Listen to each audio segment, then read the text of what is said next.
नगर शहरातील रामवाडी परिसरात 2 दिवसांपूर्वी 2 गटात राडा झाल्याची घटना घडली होती आणि त्या अनुषंगाने बजरंग दलाचे संयोजक कुणाल भंडारी, हिंदू राष्ट्र सेनेचे शहराध्यक्ष निखिल धंगेकर आणि उत्कर्ष गीते यांना तोफखाना पोलिसांनी ताब्यात घेतले होते.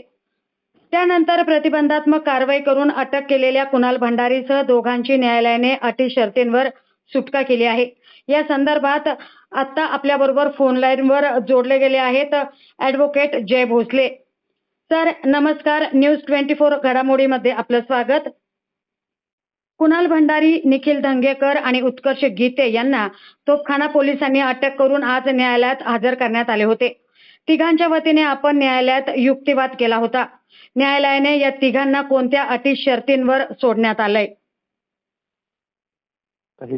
रामवाडीला जी घटना घडली होती ना, त्या संदर्भात प्रतिबंधक कारवाई करण्यासाठी या तिघांना पोलिसांनी अटक करून कोर्टासमोर हजर केलं होतं. पोलिसांची अशी मागणी होती की यांना जर आपण बाहेर सोडलं तर त्यांच्याकडनं कुठला तरी दखलपात्र गुन्हा होण्याची शक्यता आहे आणि सामाजिक शांततेचा भंग होण्याची शक्यता आहे जर हे बाहेर राहिले तर त्यांनी त्यासाठी 151(3) प्रमाणे जसा रिपोर्ट जो अभिप्रेत असतो त्यामध्ये त्यांना कोणत्या कारणांसाठी स्थानबद्ध करायचं त्या रिपोर्टमध्ये नमूद करून तो रिपोर्ट कोर्टात सादर केला होता.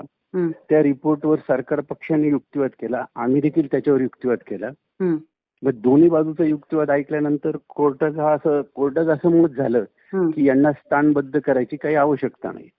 त्यामुळे कोर्टाने आदेश केला की यांना सोडून द्यावं म्हणून. कोर्टाचा आदेश झाल्यानंतर कुणाल भंडारी, निखिल धंगेकर आणि उत्कर्ष गीते हे तिघेही जण कोर्टाने त्यांना मोकळं सोडल्यामुळे ते निघून गेले त्यानंतर कोर्टातून.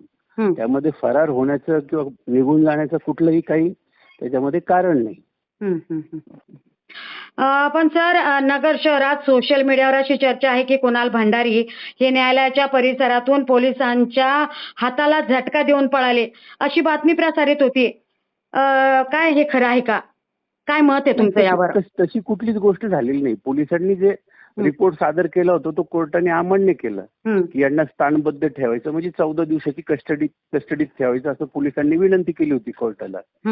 पण यांना बाहेर जरी ठेवलं ते सामाजिक शांततेचा भंग येणार नाही असं कोर्टाचं मत झालं. म्हणून कोर्टाने पोलिसांची विनंती मान्य केली नाही आणि यांना सोडून दिलं. आता त्याच्यामध्ये सोडून दिल्यानंतर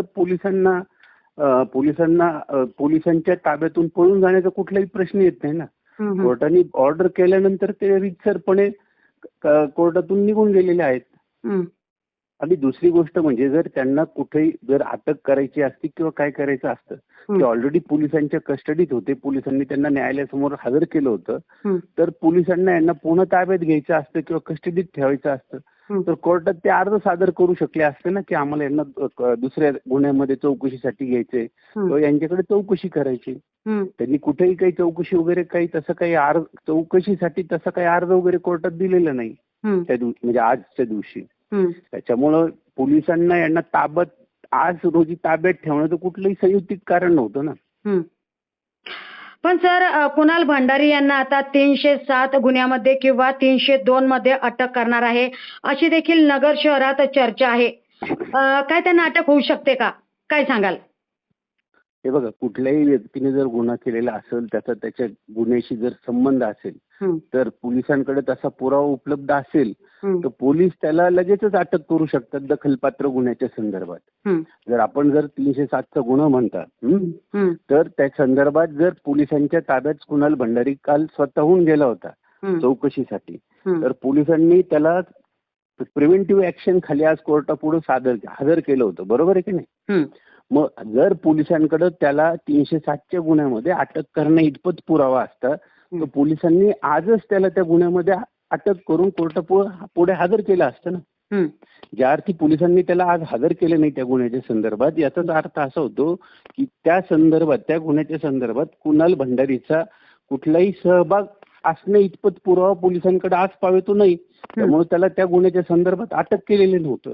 जर पुरावा असता तर त्यांनी आज त्याला न्यायालयात त्याच गुन्ह्याच्या संदर्भात हजर केलं असतं ना. नक्कीच. धन्यवाद सर, आपण नगर न्यूज 24 घडामोडीशी संवाद साधल्याबद्दल.